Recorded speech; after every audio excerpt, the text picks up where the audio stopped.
Your minarchy. No, seriously, I'm just kidding. Hi, my name's Rick Robinson. I am the general manager of KLRNradio.com. We are probably the largest independent podcast network that you've never heard of. We have a little bit of everything, and by that, what I mean to tell you is we have news, pop culture, special events, conspiratainment, true crime, mental health shows, drama productions, and pretty much everything in between. So if you're looking for a new podcast home to grab a little bit of everything that you love all in one place, come check us out. You can find us on X under @KLRNradio. You can find us on our Rumble and our YouTube channels under the same names. You can also find us at KLRNradio.com and pretty much every podcast catcher known to man. So again, feel free to come check us out anytime you like at KLRNradio.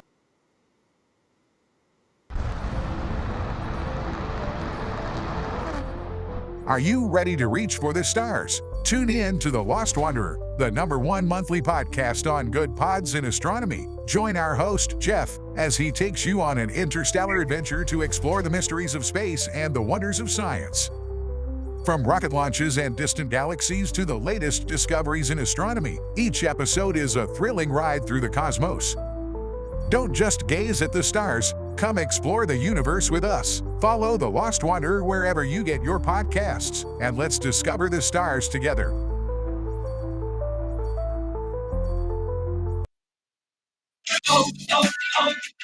This is Derek's O'Reilly Auto Parts story. After the third time jump-starting my car, I finally realized my battery was dying. So I stopped by O'Reilly to have it checked. They tested it right there in the parking lot. It was bad, real bad. But they helped me find the right battery for my car and even installed it for free. Now my car starts like new. O'Reilly Auto Parts. Hi, everyone. This is JJ, the co-founder of Good Pods.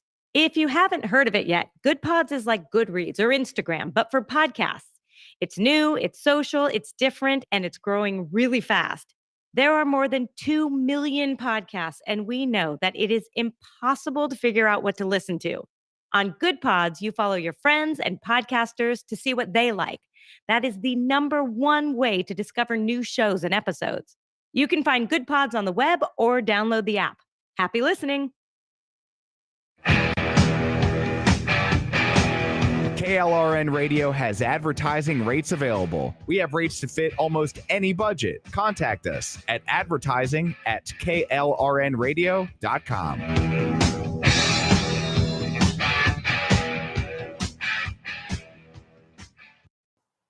The following program contains coarse language and adult themes. Listener discretion is advised.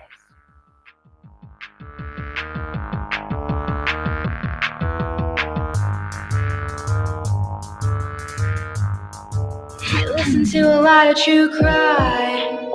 I listen to it at night. I like the girl talk. It makes me feel alright. I like scary stories in the morning, and I like them at night. I like the girl talk vibes. They make me feel just fine. I listen to a lot of true crime. Welcome, KLRNradio.com family. I am Bumpstock Ken, your co-host, and sitting here beside me is my better half and your hostess with the mostest, Bumpstock Barbie. Say hello. Hi, guys. And this is everyone's most talk about and favorite, and I don't say that, but some people say that. A lot of people say that we're the best crime show on KLRN radio right now. The only crime show on KLRN. It don't matter that we're the only one. Therefore, Hey, that makes it the best. Let him have his moment. You guys are our highest rated true crime podcast, Travis, so just run with it. That's right. Hey, I'm in. If nobody else is going to say it, I'm going to say it until it's true.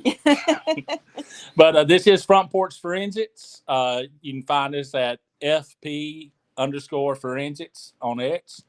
And it's our little show, and it's our fun time, and we're glad that you are joining us. Well, he says fun time probably very loosely because he only got into true crime like after a couple of years of marriage at least.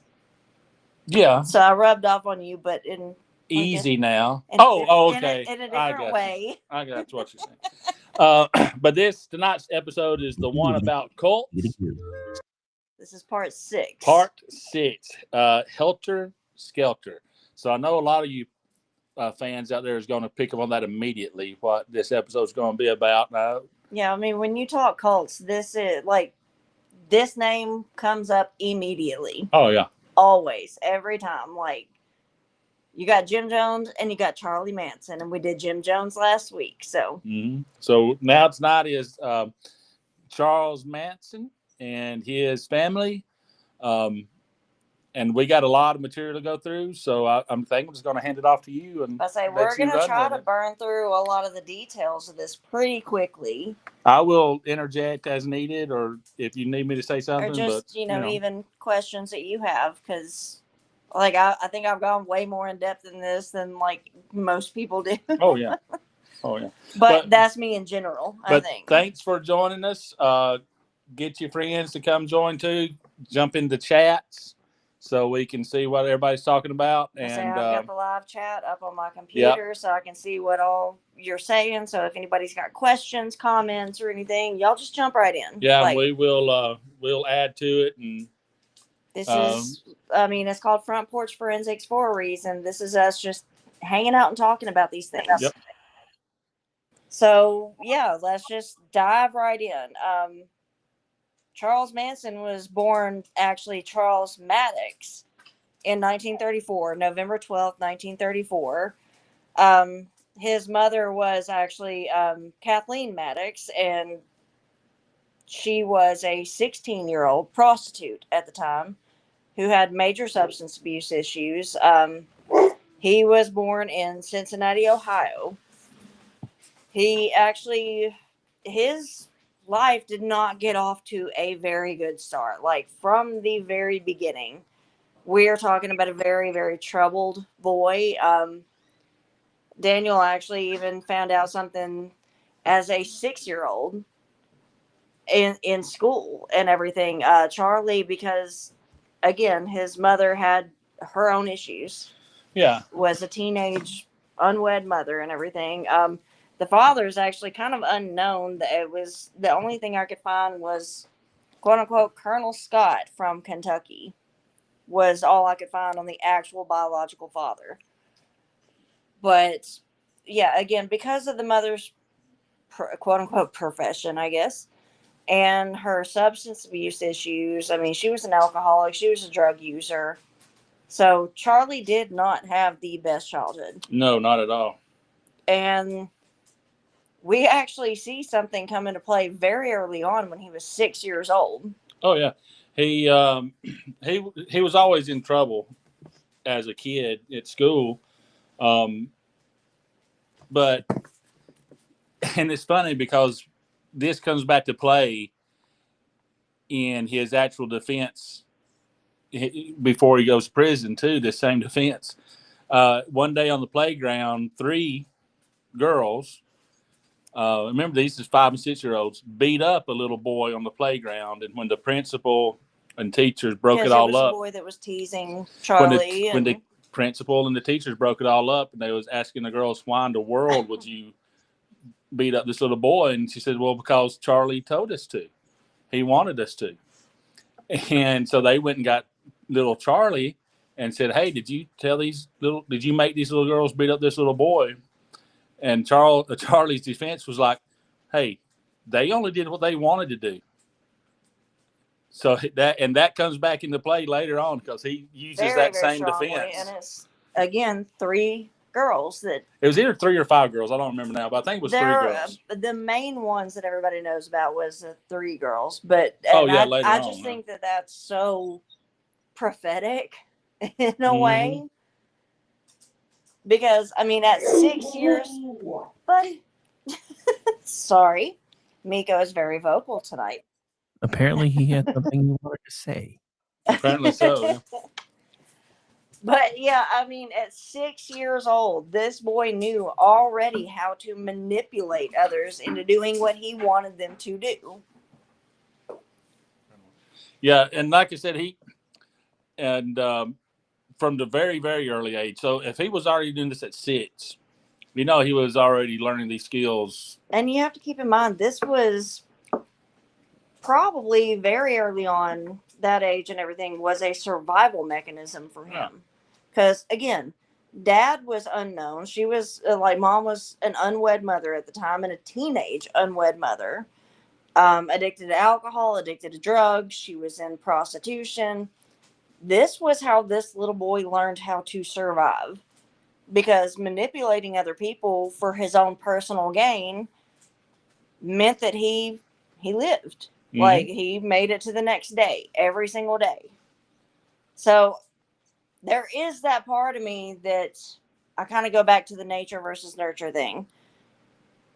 I think that there is a part of him that actually was born this way, because nobody gets that good at something so naturally if it isn't natural to them itself. Yeah, that early too. I mean, it was survival instincts, yes, are a real thing, but already manipulate to that level at age 6. And I mean, we kind of saw this last week when we talked about Jim Jones too, because from a very early age, he was playing church, he was playing preacher and, congregation and all this kind of stuff. Mm-hmm. So we see this almost, it comes into play very, very early on. But yeah, his father, unknown. All that I ever found on that was a quote, Colonel Scott, who is from Kentucky. That's all I know about his biological father. But then his mother, Kathleen, ends up marrying another man, William Manson. And it's at age 12 when Charlie himself is first placed into a boys' home, which is what we would consider now like a juvenile facility. I don't know what exactly got him landed there, but I just kind of assume it was home life type of stuff. Like, they had nowhere else to put him. I would imagine so. I don't have any details on that either. He tried actually repeatedly going back to his mother, but kept getting rejected. And that's how he ended up living on the streets. And he would get by through various petty crimes like theft. He was actually still a teenager when he was first arrested in 1948 for the burglary of a grocery store, and then he was sent to juvie. But I assume, and again, I could be very wrong. I mean, that burglary and everything could have just been because he wanted the thrill of it. But I assume since it was a grocery store, the dude was just trying to eat. I imagine so, and I don't have any details to say otherwise. But yeah, just using logic and piecing together, I'm sure there was probably some thrill involved in it. But yeah, again, he was basically surviving on his own for the most part. As far as like I said, I mean, his mother, we don't have a lot of information on her because she just wasn't present. And we see that a lot in other cult leaders and serial killers and things like that too. So yeah, it is a documented pathology at this point. The family dynamic matters. Yeah. Now, after this, again, this is him as a teenager. He's been arrested in 1948 for the burglary of that grocery store. He's sent to juvie. Now, he escapes from that juvenile facility. He commits 2 armed robberies and is arrested again. And then he spends the next 3 years in the Indiana School for Boys in Plainfield. And he actually escaped from there, from the Indiana School for Boys. He escapes there 18 times. He runs away. Times. You think about after, 14, they might start watching him a little closer. I mean, they probably, I don't know anything about that school at the time, but there were probably so many other boys with the same kind of troubles and everything, and the same kind of, like, disciplinary issues, that sometimes some of them just fall through the cracks. Yeah. I mean, he probably even didn't have the worst disciplinary issues there among those other boys. Because I would assume that this school, this juvie, as I call it, I would assume that this probably starts from a very early age up until about 17, 18 years old when they're a legal adult and they have to be kicked out. And then they have to move somewhere else. Yeah. Yeah. We'll fast forward. Like I said, we're going to burn through a lot of this timeline fairly quickly. So I'm going to go to 1951 when he's 17 years old. This is his final escape from the boys' home, and he flees west in a stolen car.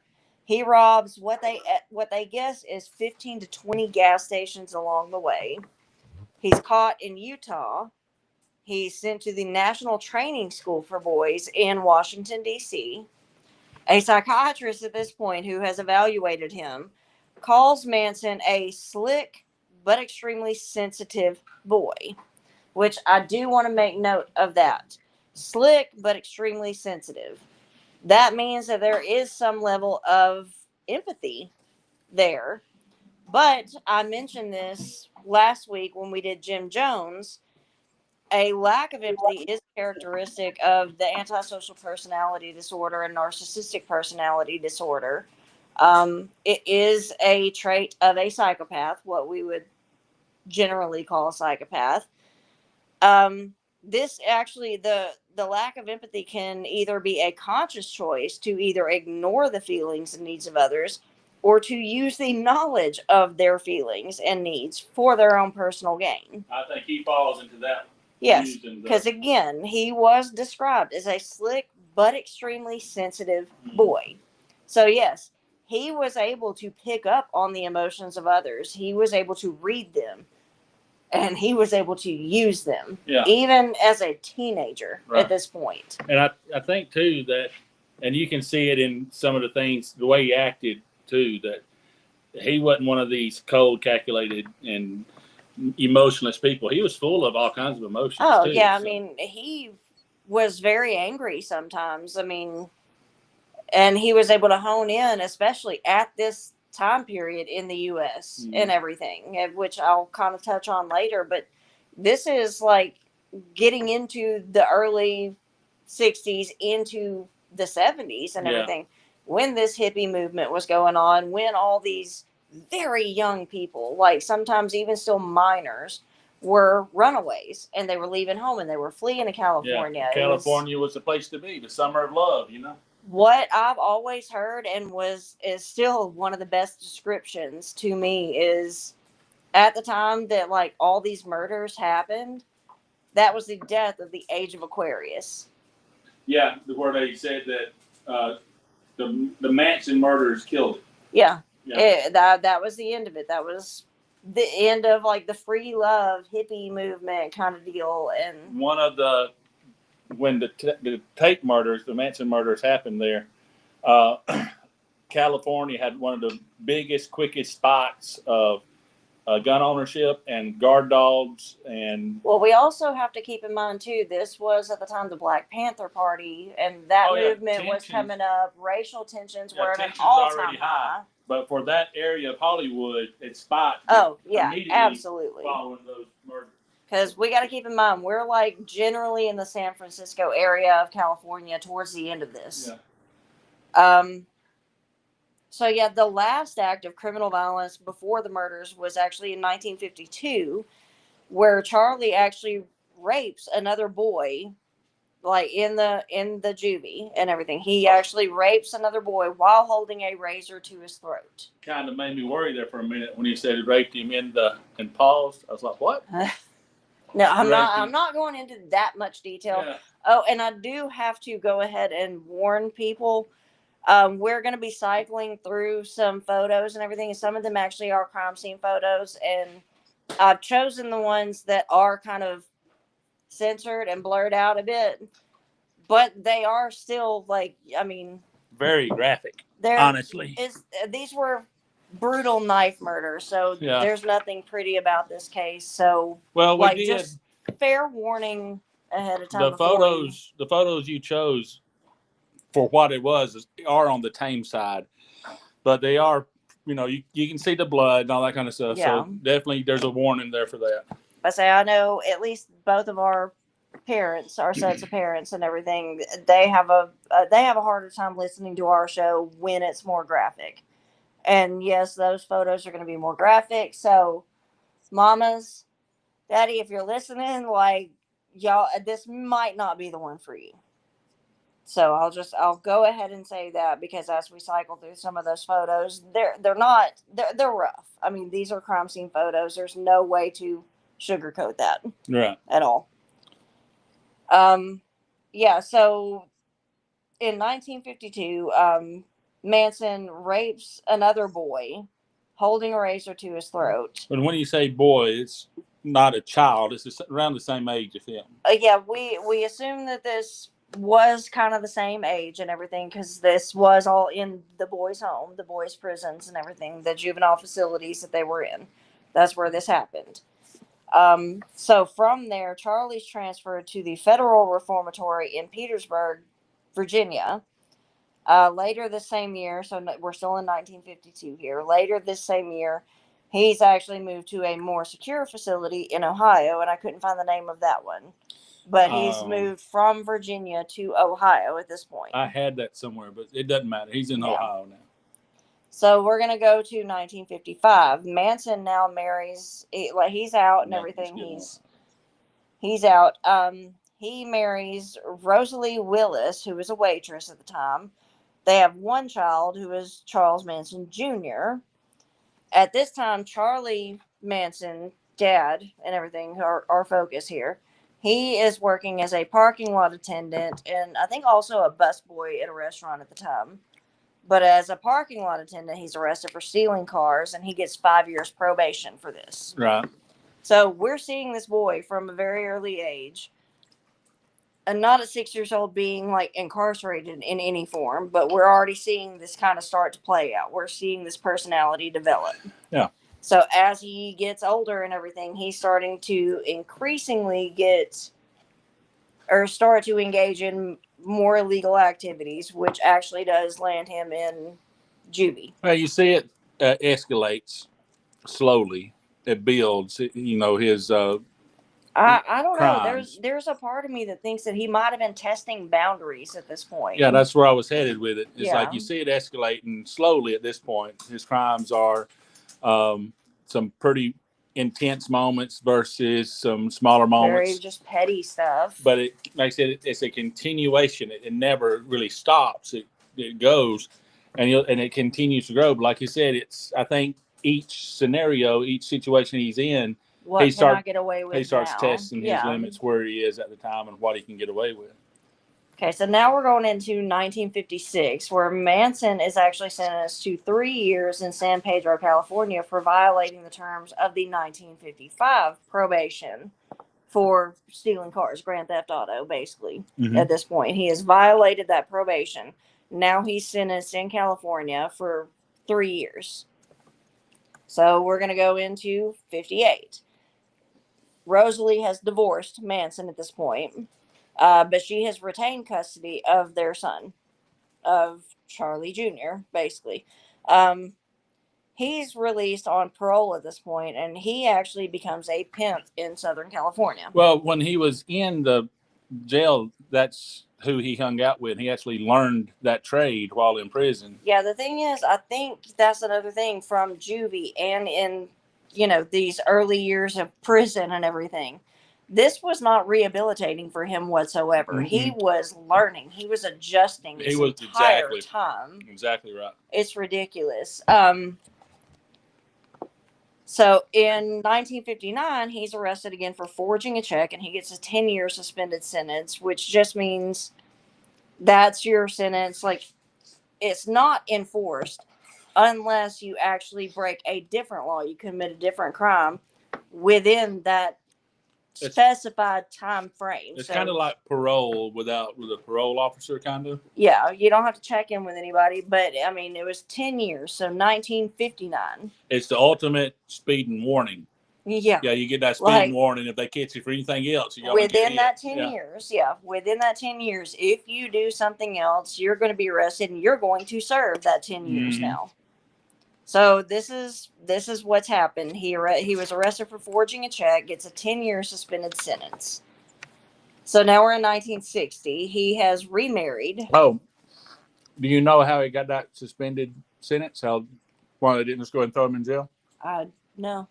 Charlie had petitioned some people he met in prison and while he was in jail waiting on this sentencing to write notes on his behalf, in which he did too, talking about how great he was and what an outstanding person he is and all this kind of stuff.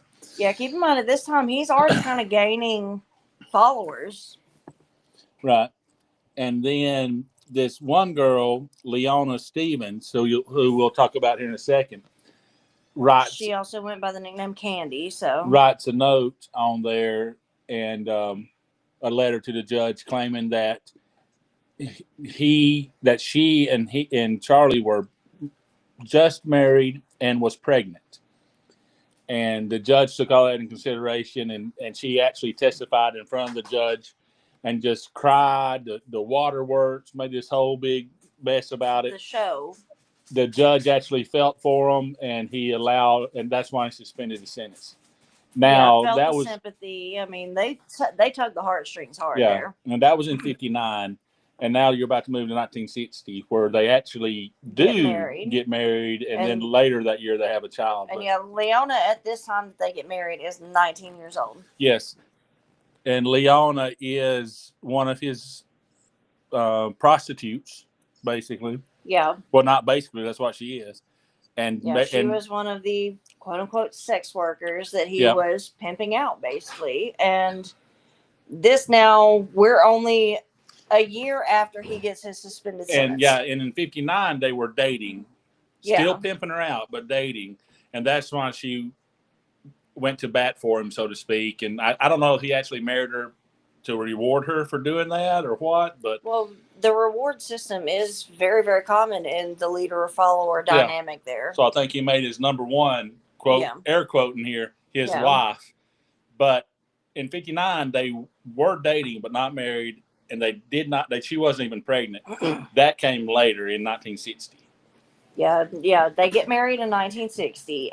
She's 19 years old at this time.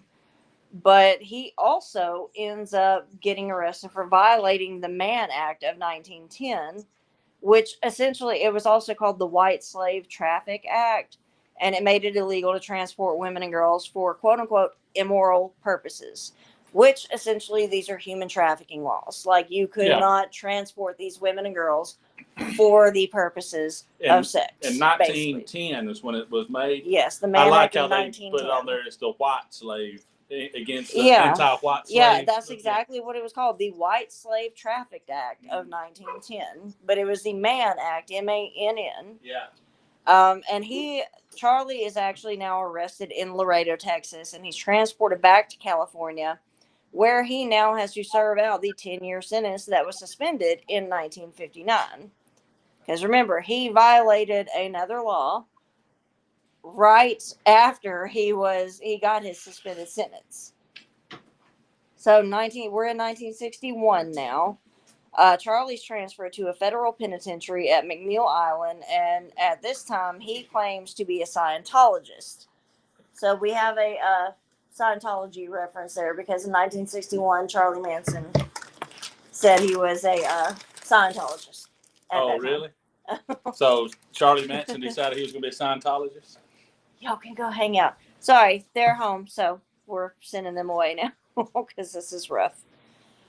He claims to be a Scientologist. He is at a federal penitentiary at McNeil Island at this point. Prison psychiatrists now describe him as having deep-seated personality issues, which to me is one of those no crap moments. I'm sorry, I was dealing with the children. What'd you say? That at this time, the prison psychiatrists describe him as having deep-seated personality issues. Who? Charlie? No. I don't know. I think that's kind of biased right there. I mean, we're already, like I said, from very, very early on, like about first grade level, we're already seeing this boy starting to learn how to control others and make them do what he wants them to do. Let's get through this, because I want to come back and touch on that too when we talk about his personality, because I think that's really impressive, honestly. Okay, yeah. Well, I mean, we'll have to, because it does come back into play. Like, how do you, especially women? That's one thing I want to touch on. He played a guitar. He had long hair and a beard. If he was a drummer, none of this would happen. Okay, so in 1963, Charlie actually has a second son with Leona, which is Charles Luther Manson. Which I asked you this earlier. The other one would have been Charlie Jr. Would this be Charlie the Third, or another? Would it be a junior thing like in Friends? I think his middle name was different, so it wouldn't. Well, Charlie Luther Manson was this third or the second child of Charlie. So the first one is Junior. Mm-hmm. Now we've got the second one. Like, is that another Junior? No, again, since he's named after him, he's still named Charles Manson. Yes, but I think the middle name has to be the same as well to make it. Well, the first one, the middle name wasn't the same. I don't know. To my knowledge, we don't even know how to pronounce. He was our Charlie Manson, the leader here, was Charles Mills Maddox, I think, but it's Milles. That was his full born given name. Mm-hmm. I don't know that the first child actually shared that middle name. I don't see it. All I see is Charles Manson Jr. I don't see a middle name. Yeah, that's what I've got is just Charles Manson Jr. I don't know. Maybe that's just it. They wanted it to be a junior. Well, I mean, he technically would be, but it's a digression here. But I'm kind of wondering about this second junior now. Yeah, like I said, I know he didn't go by junior. It's just Charles Luther. Yeah, all I can hear in my brain is Phoebe's brother Frank. Frank Jr. I know the Charles Manson Jr. He winds up changing his name to Jay White, and then Charles Luther Manson, he legally changes his name later to J. Charles Warner. Which one's the sad one? Because I mean, it is a sad story for one of these kids. Well, it's a sad story for all of them. But then he got Michael Brunner, who was the third. He had three sons. So Charles Mary Brunner, Charles Manson Jr., Charles Luther Manson, and then Michael Brunner. Yeah. Okay. Anyway, Charles Manson Jr. Jay White is the one that has a tragic ending. Yeah, and that one, he ends up committing suicide on the side of a road somewhere, which is just. I mean, to me, that's yet another victim. Yeah, I would say so. Okay. Since we have so much to burn through, I'm going to skip to 1964 now. Charlie has now become obsessed with the Beatles, which is kind of, I don't know if I would say it's the catalyst for all of this, but the White Album. I mean, at this point, in 1966, he's still incarcerated at this point. We're skipping forward 2 years, but he decides to become a songwriter because of his obsession and everything with the Beatles. Right. And it was the White Album that actually did it because they actually, album, they had a song called Helter Skelter, which I'll dive into that here in a little bit too. So he actually said that every song on that White Album was written for him and his followers. Yeah. So I mean, he's completely convinced that the Beatles wrote the White Album for the Manson family. Directly to him. Yes. We're gonna go right now. We're in March 21st, the specific day, March 21st of 1967.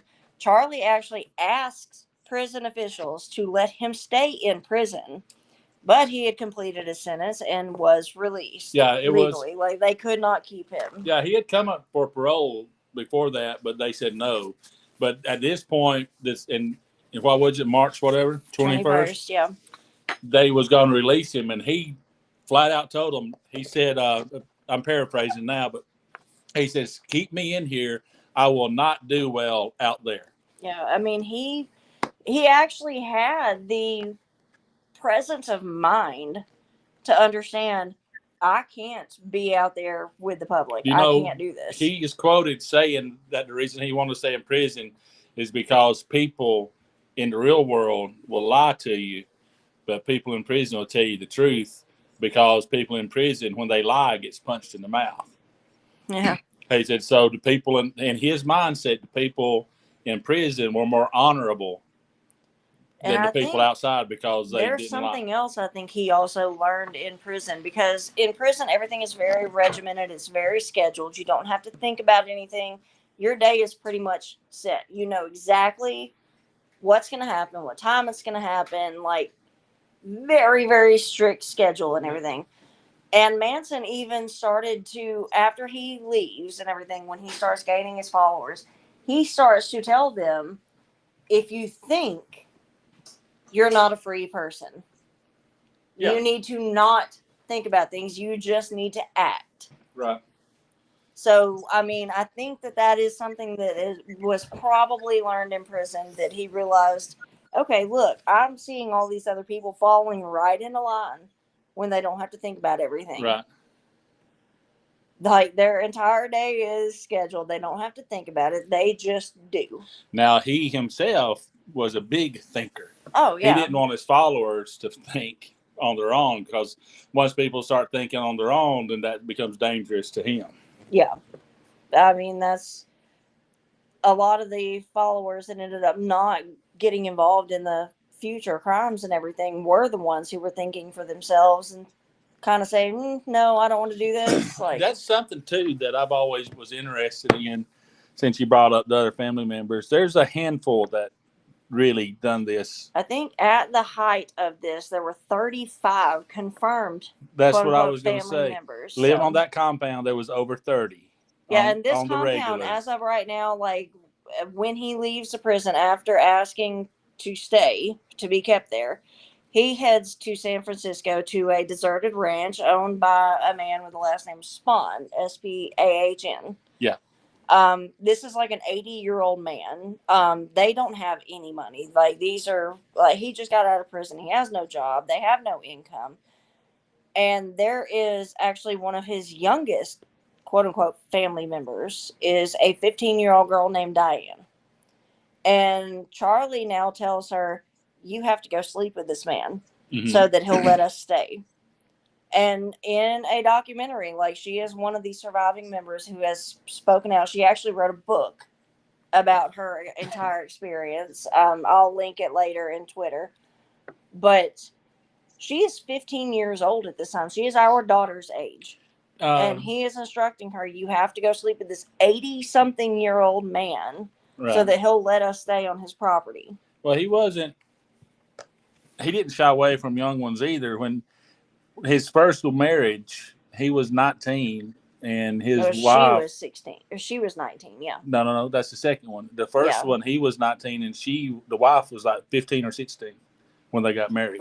They were both teenagers, yeah. The second wife, he was like 24. And she was 19. And she was 19. That's the one. So basically, he was still doing the pimp thing with his followers. Exactly. So. He just wasn't, I guess, transporting them, which would violate that. He just had them come to his place. But yeah, I mean, this is now a grown man. Like, we're talking like legally adult, like well into legal adulthood. He's got this. She joined the family when she was 13. But then he starts pimping her out when she's 15 years old. She is the youngest member of the family at this point. And she even says in the documentary, in her interview, she says, like, I felt disgusted. I felt scared. But it was Charlie, so I did it for him. Mm-hmm.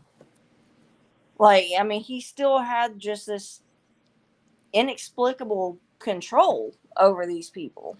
And they were mostly in the family. Like, he did bring in, like, of course, men, obviously.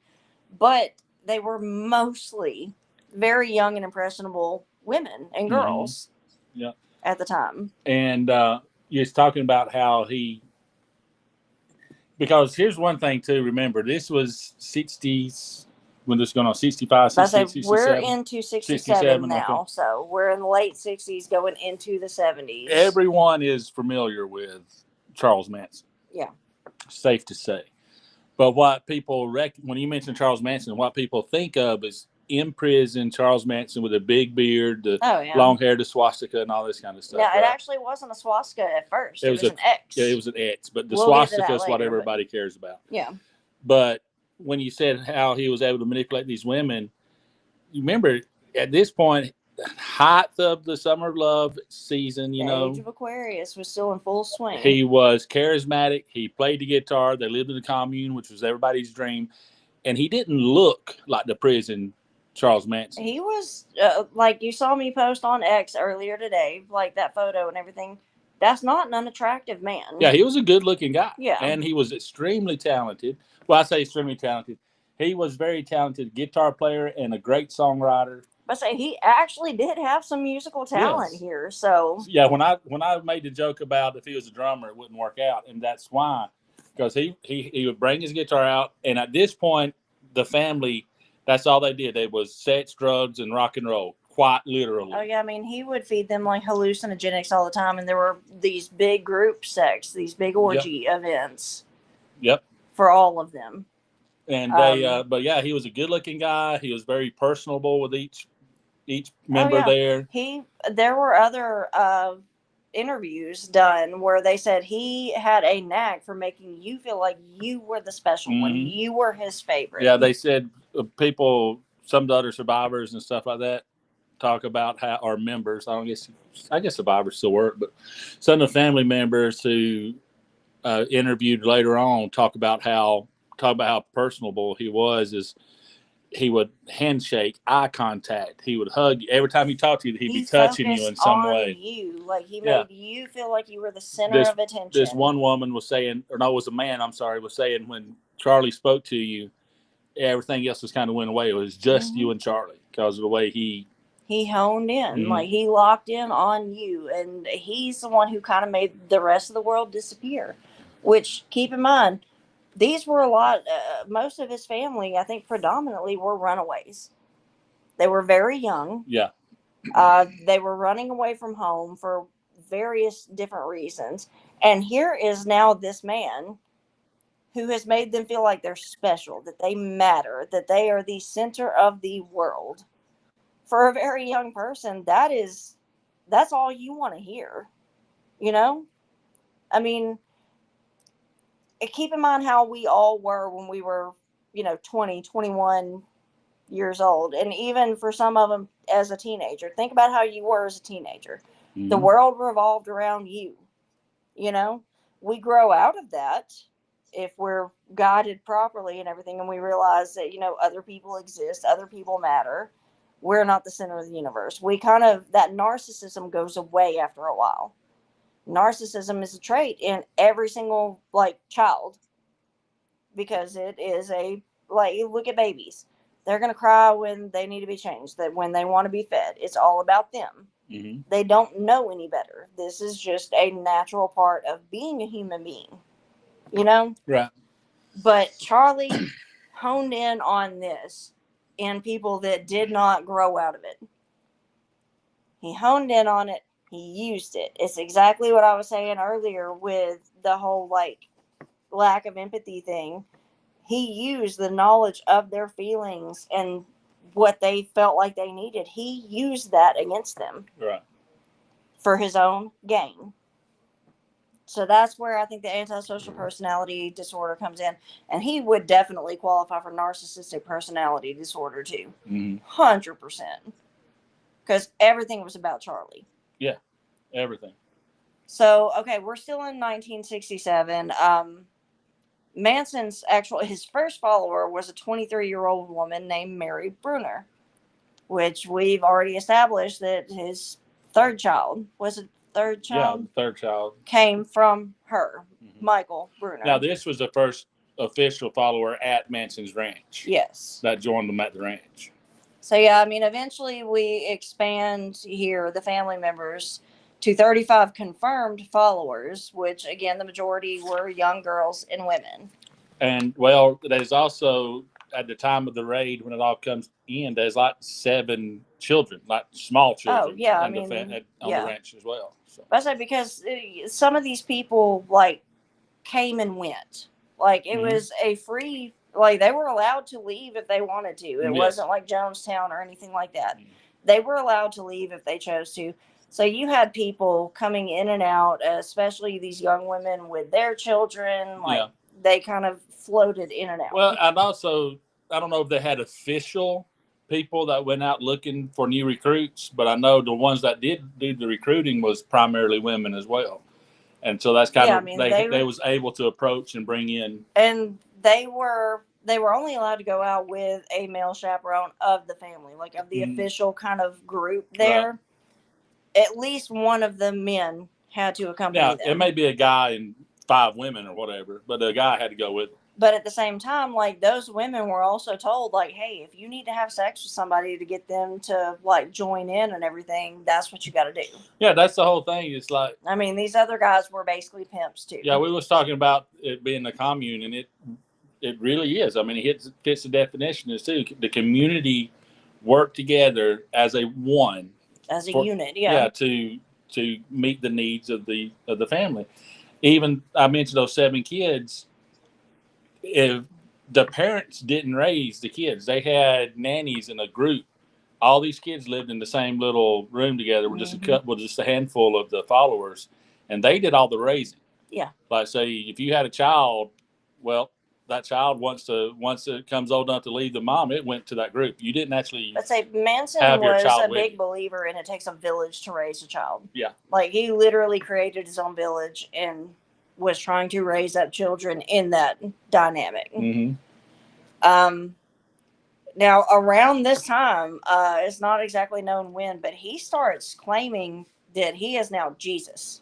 Well, he claims that he is the second coming of Christ and Satan wrapped into one. Yeah, I mean, the embodiment of both. Yeah, anything that he did that was perceived as negative, that was the Satan, the Lucifer part of him, and all of the good stuff was Jesus. And it was, cause he was very, very physically and sexually abusive with his quote unquote family, especially with the female members. There was one survivor that actually, she was washing dishes one afternoon, and Charlie had asked her to do something, and she just kind of made the offhand remark, okay, well, let me finish this first.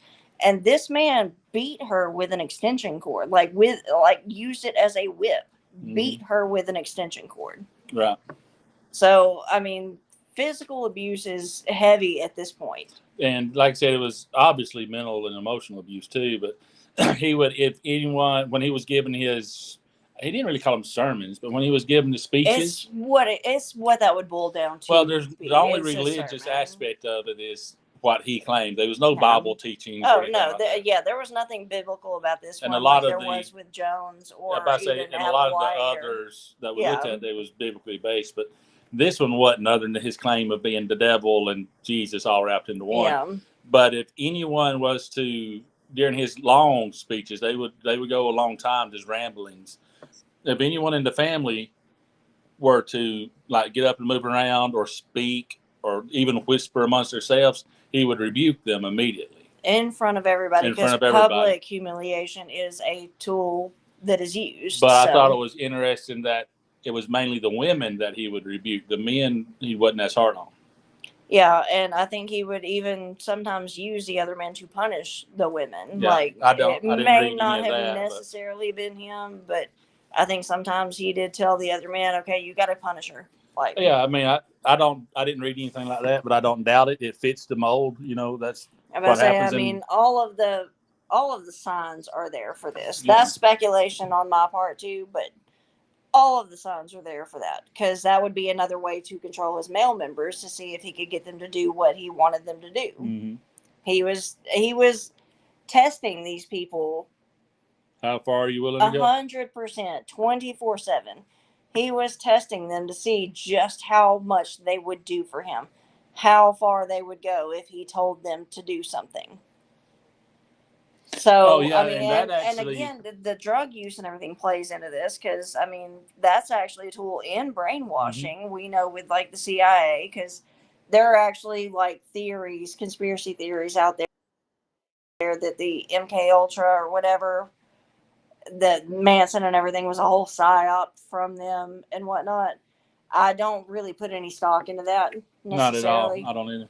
But that is a theory that is out there. Mm. And I even had somebody telling me earlier today that, I think, that Manson was basically framed for all this. And I'm like, no, he kind of admitted all of it. Well, he said Like, he he admitted was it himself, not so. shy about this. Now he may have kind of contradicted himself throughout his imprisonment, but he wouldn't. But that would be just another way to manipulate people too. Like, he would recant something like, "Oh yeah, I admitted to this once, but now I'm going to say it's not true." Now, when you talking about him testing his followers, are you going to talk about the test runs and when they the breaking and entering they was doing? Oh yeah, I mean, he was. Oh, and I mean, this was. I don't want to get you off. If you got it in your notes, we'll get. This is actually to it, something that pops up. You see those memes going around. Like, if you were to break into somebody's house or something, and not hurt them or anything, what would you do? Mm-hmm. I always say, I'm going to do like Charlie Manson did. I'm going to go into their kitchen or something and put their kitchen chairs up on the table and rearrange their furniture and everything, and they don't know it. Yeah, he would send these, and mostly the women, again, to just random people's houses for no reason other than just, hey, that house. And I imagine if the door was unlocked or easy to get into, played a part. But I think they called it creepy crawlies. Yeah. Creepy crawlies. Yeah, something like that. And they would they'd break into this house. And he made it a game. All they would do was, it was a game. They thought this was all fun, laughing about it and all this. And they would just move furniture around. Now they would steal, some things. Petty thefts and everything were still happening at the time. But yeah, they would take the kitchen chairs and just stack them up on top of the kitchen tables, and then they'd like rearrange living room furniture. Right. And like, I laugh about stuff like that. I kind of giggle about it because you're messed up in the head. Yes, I will go ahead and freely acknowledge that. But like, it's very, very harmless. And at the same time, like, if I were to wake up tomorrow and all of the furniture in our living room had been rearranged and the chairs were up on the table and everything, I would lose my mind. Oh, yeah. I would not be okay. But say it is a terrifying thought. It was like straight up psychological warfare in a way. Like, it was just tormenting these people without actually doing anything to physically hurt them. Yeah, you're saying it wasn't physically harming, but psychologically harming. Yes. I think I'd rather somebody slap me than... Yeah, exactly. Like, can you just, like, assault me or something? Like, don't mess with my head like this. Right. Just come right out and, like, do something. But, yeah, like, I laugh about it and everything because, yes, I am a little bit messed up, and I think that's why y'all all like me. But it's also, like, extremely terrifying to me. But that was one of the ways he would test them to see what they would do and what he could get them to do. How far they could go. Yeah. So, yeah, I mean, his hardcore followers, like, and, these are the ones that actually end up committing the crimes. These are, I think, the core members. They believe all of his claims to be Jesus, to be Satan. They believe all this without question. They believe that the war's coming and all that. Yes, too. and yeah, that's exactly another thing. He was preaching that, like, the song Helter, Skelter on the White Album from the Beatles, that was a message to him that the race war was coming. And he believed that black people in America would win the race war, but that they would be unable to govern or rule themselves, so that they would end up turning to Charlie. Right. And he would be the one who ends up governing overall. Yeah, he was extremely racist in that way, too. But he says that the reason the black man would rise up and win, it was because retribution for slavery and all the torment that they had been gone through. Yeah, I mean, keep in mind, again, this is the you see the Black Panther Party coming more and more into the forefront of, the American conscious and, political and social discussions. You had the race riots, all this kind of stuff was already happening. So he played off of this. Like, this was a huge thing. I mean, it was in the late 60s, early 70s. It was all over the country, every major city, even the smaller cities, rural areas. It was, the tension was there. It was all over the news. So for him to say there's a race war coming made perfect sense. Why not? Right? There's evidence. I was about to say, I mean, at that time, I don't, like, even if I was not part of his little family and everything, I think I probably would have believed in that, yes, a race war is coming. That's just another reason, another way he was manipulating. He used a little bit of truth to instill fear. Yep. Fear, I've always said, fear is the best way to control people. Yeah. And we saw this play out with Well- like COVID and everything. You make people scared. Like, oh, you get the sniffles, that's a death sentence. Like, you've made people terrified now. Now, if you promise them a solution, they're going to do whatever you tell them to do. Yeah. It's amazing how easily it works. Yeah, there's only one other thing that can control men easier than fear. Yeah, well, and that's not that, and this isn't that kind of show. I say, so. we're not going to get into that. There are children in the other room, too, so no. We haven't even got to the Beach Boys yet, so let's go ahead Oh and yeah, get I mean, rolling. 1968 is when the Beatles released the White Album, and that, you know, again, the song Helter Skelter became the focal point for Charlie. He thought the entire album was a message directly to him, Yeah. but that particular song was what he kind of fixated on. Paul McCartney said that the playground slide was actually a metaphor for the rise and fall of the Roman Empire. So Manson took the song as an incitation to start a race war.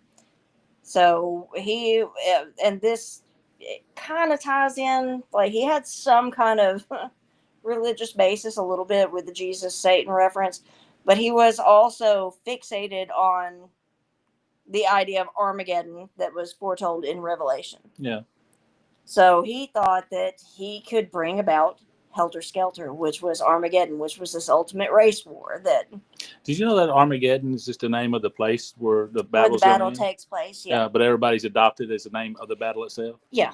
It's a battle of Armageddon. The Battle of Armageddon, but that is in Revelation. Yeah. The end of the world. Well, it's become that. The end of this world, anyway. Yeah, that battle becomes that, but Armageddon is just a field where it will take place. Yeah. I'm sorry.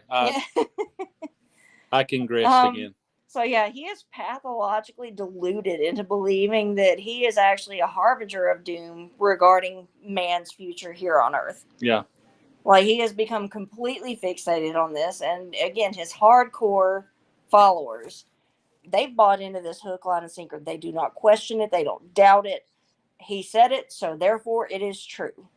That's how they are at this point. Yeah, I mean, I'm sure there was some others in the group that was still there just for the sex and drugs. Oh yeah, I mean, but this still is the hippie movement. He had his inner sanctum that was bought in, man. They was in it. Yeah, again, did not question anything he said or claimed. Like, just hook, line, sinker. That was the truth because Charlie said it was true. Right.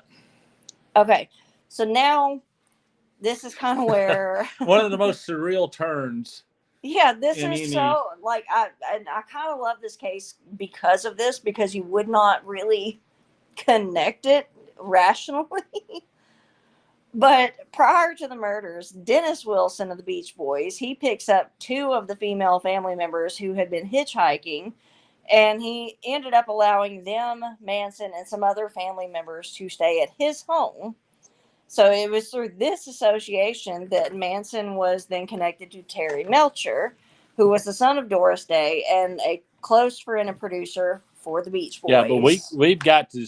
You can't just go over the Beach Boy thing that quick. We got. Oh no, I've still got more stuff on the Beach Boys. Like, there's just Manson starts to, like, play some of his songs and everything, gets the girls to sing for Dennis. And yeah, because remember. I don't remember what prison it was. He was really getting into writing songs and stuff. Yeah, I think it was like 1966 that he actually started songwriting. Yeah, songwriting in prison was 1966. And he decided that he said it was a lifelong dream to be a rock star, to be a musician, to be on stage, to have a following. And I mean, other people did verify that, like, that was always, he was big into music. I mean, even from a young age. Yep. So when he had this chance meeting with sure enough, at the time, I'm going to say rock star, California rock. Yeah. Right? I mean, Dennis Wilson picked up two of his girls. Yeah. And everything as hitchhikers and everything. So they brought Charlie into the mix, and then some other family members got brought into the house. So basically, Charlie and Dennis would be just hanging out together, smoking the pots, Oh smoking yeah, the Dennis was marijuanas. only in this for the girls and the drugs. And he was bringing the girls, and it was that lifestyle that he wanted. Yeah. And what's interesting here too is Dennis Wilson at this time was getting ready to leave the Beach Boys. He wanted to try a different sound. He was tired of the surfer type pop rock music that the Beach Boys was known for. What we now call yacht rock. He was wanting to branch away from that anyway. So when he meets Charlie, he realizes, hey, here's some sex, here's some drugs, this is awesome. And Charlie's like, here, let me play some tunes for you. And again, Charlie was not without talent. No, and the music, his musical style and you can go on YouTube online and look up Charles Manson's music, and you can find some of his music and him actually singing and performing. I have a mention of it here on an actual Beach Boys album. Yeah. So he's enjoying this moment with Charlie. Charlie's playing his music. And I think Dennis realizes that as long as I make Charlie happy, he's going to make me happy. Yeah. And that was the thing. Like, whenever Charlie was pissed off, he made it everybody's problem. Well, no, Dennis is like, I'm going to keep the guy who's supplying me with women and drugs happy. Mm-hmm. So if he says this is the greatest song he's ever written, I'm going to say, yeah, man, that's the greatest song I've ever written. But yes, he did have some talent. I believe Dennis kind of propped up that talent and got inside Charlie's head, thinking that he's better than he was. An ego thing, because, like you said, Dennis wanted to stay in girls and in drugs and everything, and Charlie was freely sharing all of that. Oh yeah, for sure. But that's why I wanted. He kind of played to Charlie's ego. He built up Charlie's ego a little bit more, specifically on the music side of it. Yeah, and it was again.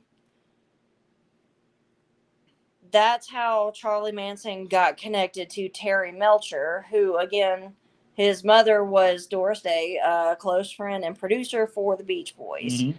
So, like, now Charlie's got this connection to an actual big-time, like, record producer. And that's a big deal to him, because that's what he's been wanting. That's what he's been seeking. He had been pressing Dennis to introduce him to the other Beach Boys. Yeah. And to get him on some contacts in the music industry. He'd been pushing for that for a while. And basically, ever since he met him, he started pushing that. Oh, yeah. Easy. And Terry Melcher, again, this person with the connection to the producer and whatnot, he is, at that time, living in the home of Roman Polanski. That turns into Roman Polanski's house, yeah. But I know, at the time, it was actually Roman Polanski's home. Like, he was... Like renting it from him or something? I'm not entirely sure. The notes and everything. Well, Roman Polanski, he was very sought after, and he would travel for months at a time across the world. This was before the allegations about him ever came out. He could have been just living in the house while Roman was gone. I thought it was his house. But it's the same exact home and everything. I don't know if Roman actually owned it at the time that Terry was living there, but it was the same home. Like the way I understood it was Terry Melcher's home, and then when he moved out to put on the market, they went back there thinking that Terry still lived there, but Polanski had already bought it. That's the way I understood. Okay, that makes a lot of sense. But Terry Melcher basically ends up like Dennis gets him out there to the compound and everything, or to the home.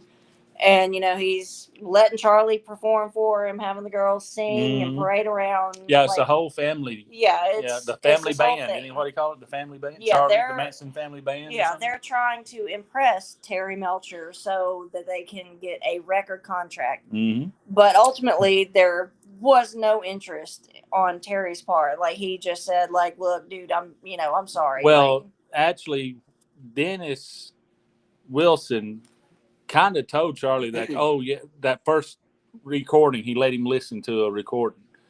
And he said, yeah, this guy likes you. I think all you got to do is meet with him and put on the show. And then you're in, man. Out to so he brought Terry out to the house, or they went to Terry's house. You know what it was? I can't remember which one it was. Either way, the meeting was set up with Terry. Right. So they performed and everything. Terry, I think it was at the compound.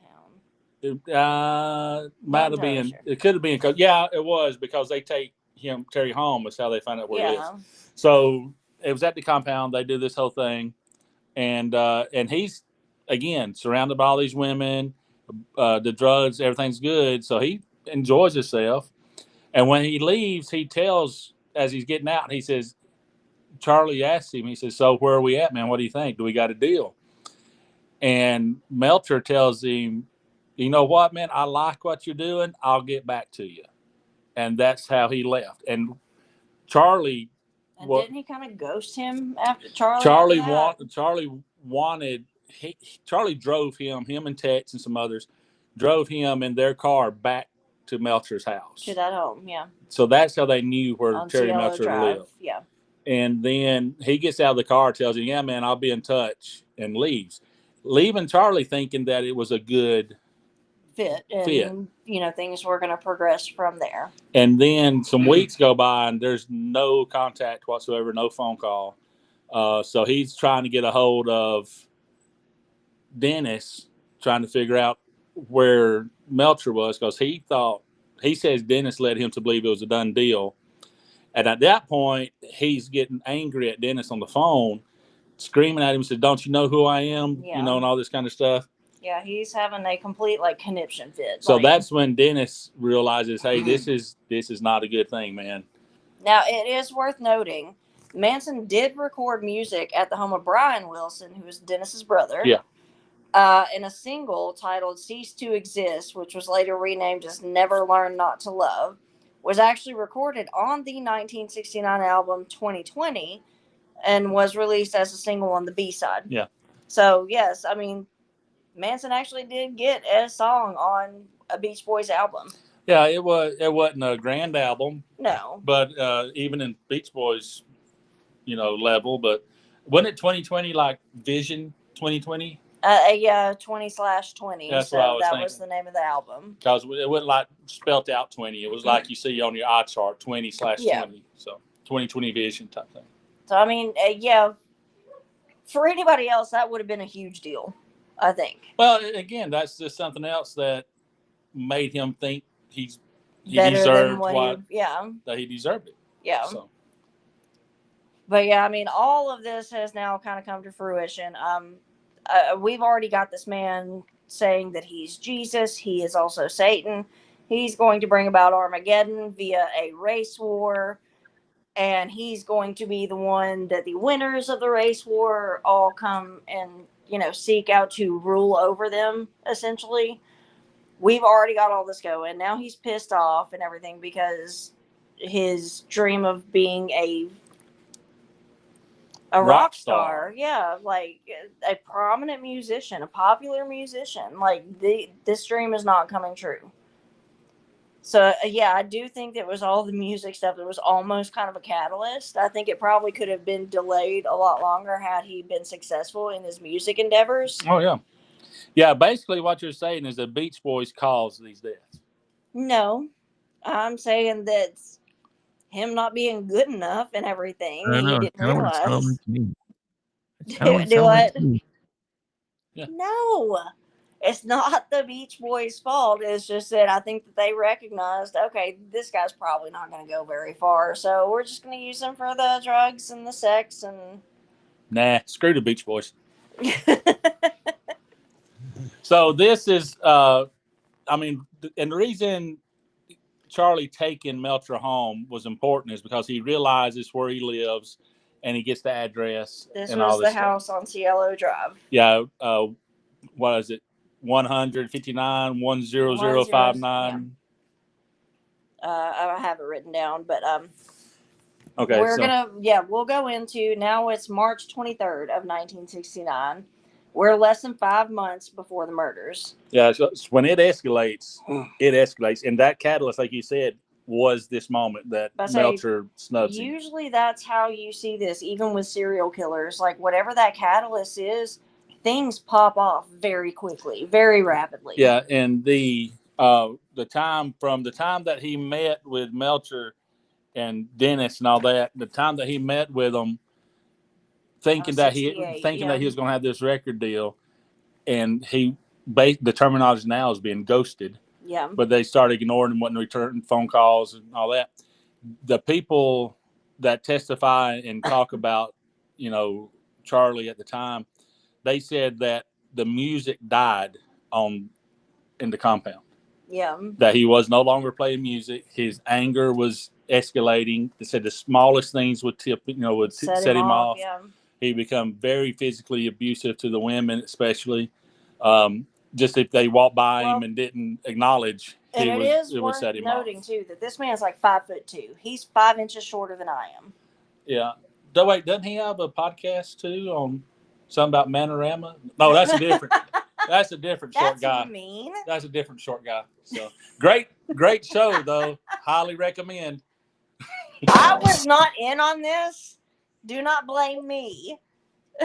Nah, I'm not comparing Steve to Charlie Manson other than height. It's fine. No, Charlie Manson, he was like 5'2". So again, I'm 5'7", which is fairly tall for a girl. I think the average for a woman is like 5'5". I don't know.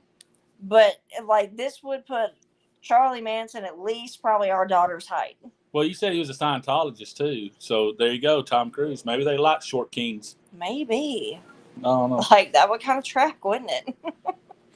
Okay, we're March 23rd, 1969. We're less than 5 months before the murders. So Charlie now visits 10059 Cielo Drive looking for Terry Melcher. This is now the home of Roman Polanski and his wife, Sharon Tate. Rick, I actually have all those photos. Like, if you kind of want to cycle through them as best as possible. I should have helped my producer a little more by organizing the photos, but I didn't. Well, let's see. But Melcher, I do have a photo of Sharon Tate and Roman Polanski. So yeah, Melcher. When he goes to that address, he's looking for Melcher because he's going to kill him. Oh yeah, I mean, he was fully intending on violence at this point. Mm-hmm. So he goes there trying to find him and realizes, he's not there. I said Melcher no longer lives there. This is now the Polanski Tate house. Nobody comes to the front door, so he goes around back. Sharon Tate's photographer actually. No one comes to the front door, so he goes around to the back where there's a photo shoot going on. Oh, she's in the pool. Sharon Tate's in the pool. Yeah. The photographer sees him coming. He runs up the steps before he actually comes into the backyard all the way and stops him, confronts him, tells him, "No, man, you got to get out of here. Melcher don't live here no more. This is Roman Polanski's house. You have to leave. You have to leave." He instructs him to leave by the back alleyway. Don't go by the front of the house. Don't go out front again. Just keep walking the way you walk it and get out of here. Now, again, all of this is now happening very rapidly. That was March 23rd when he approached the house and got turned away. Now we're July 31st of 1969. And this is the first murder, actually, of Gary Hinman, who was a supplier of drugs for the family. It's kind of rumored that he was a family member, but he was not actually living with them. He had his own home. But he was basically the drug supplier for this family. And this picture that Rick has got up right now was actually a crime scene photo from this first murder. Yeah, just hold that picture for a minute, Rick. Now, he confronts Hinman and everything. Charlie is actually present at this. What starts it is the compound needs money. Charlie has convinced himself, he had a vision or whatever, convinced himself that Hinman was keeping a lot of money at his home. Had gotten an inheritance and had all this money, cash in his house. So he sends his strongman, I guess, if you want to call him that, over there to get the money. And he is there for 2 days at this point, trying to extort the money out of this guy, out of Hinman. And they can't get no money because there's no money there. Yeah, I mean, they were mistaken about this inheritance. It just didn't exist. But I understand why they would feel that way to a point, because Hinman wasn't innocent here. He was there. He partied with them. They partied at his house. He was their drug supplier. He was their drug supplier. So they actually paid him money for those drugs. So in their mind, they were owed. Yeah, exactly. But Now, Charlie actually is present when they all decide to go that's what I was confront gonna say him is on July 31st. Bobby finally calls him like, So "Hey, you've got the names. yeah." Bobby finally calls him. Here, I'll get his name out here. Written down. Did I write it down? Yeah. Oh, okay. Yeah, Bobby finally calls him saying that Hinman really doesn't have no money, that he's holding out on them, and that they can't get anything out of him. At this point, this is not. We mostly know of the killers involved in the Tate Folger murders, Yeah. the second set of murders. So Charlie is not actually present for the second one. No. He's present here at this first one. Yeah, Manson is present. He's present at the last one too, but Bobby Beausoleil is the guy, his henchman that he sends over there to get the money, right? Well, they can't get nothing out of him, so he calls Charlie, says, "This guy's holding out. I can't get it. You got to come talk him into it or whatever." Yeah. So Manson has a guy named Bruce Davis drive him over. That's just neither here nor there. It's just his name. Just another member who was there at the time. He brings a sword, basically. Some reports we've heard machete, we've heard sword, some samurai sword, but he brings a bladed weapon, a long blade at least, and not a kitchen knife, basically. And he's basically torturing the guy, screaming at him, "You owe us money. Where's the money at?" All this, and he starts slicing him a little bit. Some reports say he cuts his ear off. Now, I did hear the documentary that I've watched said that Manson, it seemed to be trying to actually kill him, but didn't succeed, but ended up slicing his ear and like deep cuts on the guy's face and everything, but did not kill him. Yeah, he was definitely hurting the guy, for sure. But he stopped short of killing him. And at that point, Manson tells Bobby Beausoleil to handle it and make it look like they did it, was the quote. Yeah. And they, as you can see in the picture there, there's you see the paw print. A paw print. So Manson decides at this point to use this opportunity to make it look like the Black Panthers, who are very, very prominent in California at this time. And to start this race war. This was his first attempt to incite Helter Skelter. Exactly. So that's why the paw print is there to incriminate the Black Panthers, to say that they're the ones who did it. And now 2 weeks have passed since this murder, since Bobby was the one that killed Gary Hinman. It was Bobby Beausoleil, his actual knifeman, who kills Hinman. At that murder was also Susan Atkins and Mary Brunner, who is actually the mother of the third child of Charles Manson. And Susan Atkins, we're going to see her later on again. Yeah. But now 2 weeks have passed, and this race war has not come to fruition. No, he actually thought that by pinning it on the Black Panthers that would be the tipping point. Yeah, he thought that this murder right here, putting Political Piggy and that paw print on the wall that you see on the screen right here, and this was in Hinman's blood, scrawled on the wall in his blood. Because Hinman was, in all accounts to the public, a stand-up white guy. Yeah. He was a music teacher, things like that. He wasn't a ne'er-do-well. He was... Right. Yeah, I mean, there was nothing really to tie him to any kind of criminal activity or anything. No, nothing more than just a standard. So they thought that dirty hippie criminals that was out there. Yeah, they thought that this white man's death and everything, putting the paw print on there, using the word piggy, and trying to make it look like the Black Panthers were responsible for this murder. He genuinely thought that this would be the start of Helter Skelter. He thought this would be the tipping point for that race war that he had been prophesying to his family about. And 2 weeks now have passed, and nothing has happened. Like, I mean... It barely makes the news other than there was a murder happened. They don't mention Black Panthers or anything other than that he was murdered. Yeah, I mean, it was a blip on the radar, basically. So now we're getting into... What the quote-unquote good thing in Charlie's eyes is that he realized by that murder... he can talk his followers into doing anything he wanted, that they would kill again for him. He knew he had that power. He walked out after taking like a blade to this man's head, not killing him and everything, but walking out and saying, "Okay, you go do it." And he did. Yeah. He knew then. And to me, this is the ultimate control you can have over another human being, It's not the control over whether they live or die. It's, can I make this person do anything I ask them to? Mm-hmm. That to me is the ultimate control over another human being. For sure. Which Charlie executed gruesomely. So yeah, now we are 2 weeks past Gary Hinman's murder. Nothing has happened. It's a blip on the radar. Like, the news has barely mentioned it. There's no race war happening. Charlie starts to get frustrated. He's like, okay, we got to do something bigger now. So now Manson tells his remaining followers, the hardcore central members that have stayed with him. Mm-hmm. Yeah, at this point, because of the music dying and his attitude, a lot of the 35 have left at this point.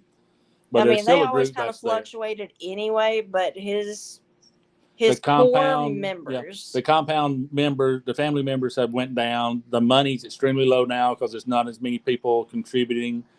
Things are not happy in Little Happy Valley over there. Yeah. Where the family at.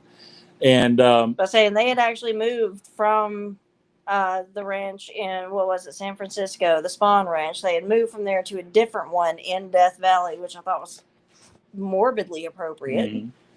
This is where they were actually living at the time all these murders happened, was in Death Valley. And the what was I saying? Again, the fact that he didn't get his record deal was a stewing on him. I mean, he thought that he started making... Well, that and the fact that this race war that he had predicted and everything was not happening. But he started making the people who shunned him, which was, what's his name? Terry Melcher. Melcher. Yeah. He became the symbol of everything that's wrong, and that everybody who was against him, he started getting hyper focused on this Melcher guy. And there's actually reports that he tried to find Dennis Wilson. Yeah, but he couldn't. Yeah, he couldn't find him, so he went after Melcher. Yeah, I think he also probably went after Melcher because Melcher might have told him where Dennis Wilson was. But remember, at this point, he already knows Melcher don't live in this house. But in Charlie's mind, he has associated everything that's wrong against him in Hollywood, just any kind of celebrity circles. Exactly. Like, they were all shunning him. And all the piggies that he liked to call them, and he hyper focused on that address where Melcher was. I say that was the only place he knew that Melcher had been. I said that's the only thing he could find. He couldn't find Dennis. He couldn't find Melcher anymore. But he also knew that celebrities lived in that house. The only thing he could find that connected them was that house. So I think that's why he went back to that house. That, and again, there were celebrities there who also represented the rejection, and that they rejected experienced. him and shunned him and turned him off. But like I said, that house became his focal point. So yeah, on the night of August 8th of 1969, and I still think this is just kind of weird because our daughter's birthday is August 9th. Just obviously not of the same year. I just always thought that was weird. But August 8th of 1969, and this bleeds into August 9th because it happens late. Manson now tells his remaining followers that now is the time for Helter Skelter. So that evening, he instructed Patricia Krenwinkel, Susan Atkins, Tex Watson, and Linda Kasabian to get knives and a change of clothes. Now, I want to interject right here about Linda Kasabian. It's interesting because she had only been with the family about almost 4 weeks, less than a month at this point. Yeah, she was still new. And he sent her on this trip. But I mean, that kind of goes to the level of control that he believed that he had over these people. And for the most part, the rest of them he did. One of the reasons he felt like he could trust her is because the very first week she came, she went back to her husband's house and stole $5,000 cash and gave it to him. Yeah. So he thought that she was in. Yeah, so he thought he thought she was in his inner circle because of that. That was kind of the main reason he picked her, is because he thought he could trust her. And what's funny is we'll find out here soon, it's not Linda that gets him caught. No, yeah, you go ahead. Yeah. Go ahead. We'll get to that. But he instructs these people, like I said, it's Patricia Krenwinkel, Susan Atkins, Tex Watson, and Linda Kasabian. He instructs them to get knives and a change of clothes because he knew that this was going to be extraordinarily bloody, and so he wanted them to be able to shed their bloody clothes and change into clean ones. Now, the plan was afterwards. to leave the clean clothes in the car. When you got back, they were supposed to take all their clothes off, throw them out the window. Yeah, there was another picture I could have included, but I didn't want to keep bombarding Rick with photos because there's just so many photos of this crime. But in kind of a like, it's almost like they tossed the clothes outside the car window or something onto the side of the road. Yeah, that's exactly what they did. The knives and the gun too. So yeah, they did. So now Charlie has sent them to the Polanski/Tate home. Because, again, that was the only address that he knew for Melcher. And that's the thing. I don't think it would not have mattered who lived there. Oh, yeah. That was his decision. That was his symbol for all this that was wrong in the world to him was in that house. And what's so creepy to me is he instructs all of them, all four of them. He tells them, quote, leave something witchy in the house. So, shortly after midnight, now we're into August 9th of 1969. After midnight, this attack begins. Stephen Parent, who is 18 years old at the time, has no connection to Roman Polanski whatsoever. Nothing with Sharon Tate. He does not know the people in the house. He's 18 years old. He was actually visiting the groundskeeper. Mm-hmm. He is attacked and shot 4 times right there at his car. As they were coming up the road, they see him, and Charlie actually walks out into the road and flags him down, and then walks. Charlie wasn't there for this one, was he? Not Charlie. I'm sorry, Tex. Tex Watson walks out in the middle of the road, flags him down, and then walks to the passenger side of the car and then shoots through the windows was down. Yeah. And he shoots through the passenger side window and 4 times. This is an actual crime scene photo here of the car where Stephen Parent was shot, and you can kind of see the sheet where they covered him up. But he allegedly had, according to the girls when they testified, I think, was saying that, just let me go. Like, I don't know anybody in this house. Like, he was begging for his life before he died. And this is the most merciful murder that we're going to discuss. And I'm not going to go into graphic detail about all of them, but him being shot 4 times was the most merciful death. Yeah, and that's saying a lot. Yeah. Because now the 4 of them decide to, this was kind of the catalyst and everything. It's been said that they went into kind of a bloodlust, almost frenzy. Now, after Stephen's murder. Yeah, Linda, we mentioned Linda Kasabian a minute ago, and this is why, because she, according to her testimony later on, she says that once the gunshots happened, she realized this is real. Yeah. It went too far. She thought in her mind that it wouldn't actually, that she knew what I was doing, but it didn't register until that first death. Yeah. Now, at that point, she says she just kind of shuts down. She doesn't partake in anything, but she's the one talking about how the others just went and almost into bloodlust and just kept escalating and escalating and escalating. They used Linda as a lookout. Yeah, so basically. She didn't actually get her. Yeah, almost said didn't get her hands dirty, but you know what I mean. But say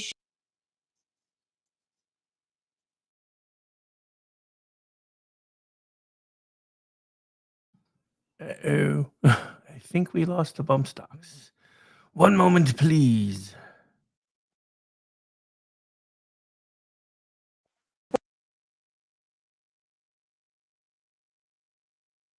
Should be back, so. You are here back. Okay, yeah. I don't know if it was just my phone going out or I just what. had a blip there. But yeah, Linda, I can't say her name. Kasabian. She is there. She's part of it. She's the lookout. A little more reluctant. But she, at that point, is the one who basically I don't know that she actually kills anyone or not, but she does kind of participate. Yeah. Yeah, at this point, we've got Patricia Krenwinkel, Susan Atkins, and Tex Watson that have now moved the brutality inside the home, where the rest of them were. Where Sharon Tate, I hate this. The So people much. at the Tate murders was Tex Watson, Susan Atkins. Again, she was at the other murder. Patricia Krenwinkel and Linda Kasabian. Yeah, they are the actual participants in this murder. Or in this mass murder, I guess it would qualify.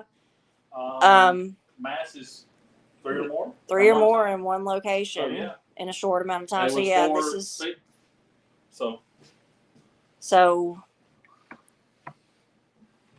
at this time, it's always very hard for me to talk about when it involves children. Sharon Tate is 8.5 months pregnant. She is due any day now. Oh, yeah. 8.5 months pregnant. She is there with her friend Abigail Folger, who was the heiress to the Folger Coffee Company. There's a Wojciech of, I can't remember his name, and I kind of don't want to go out of it now. I didn't write him down. Oh, you didn't write it down? I think I might can.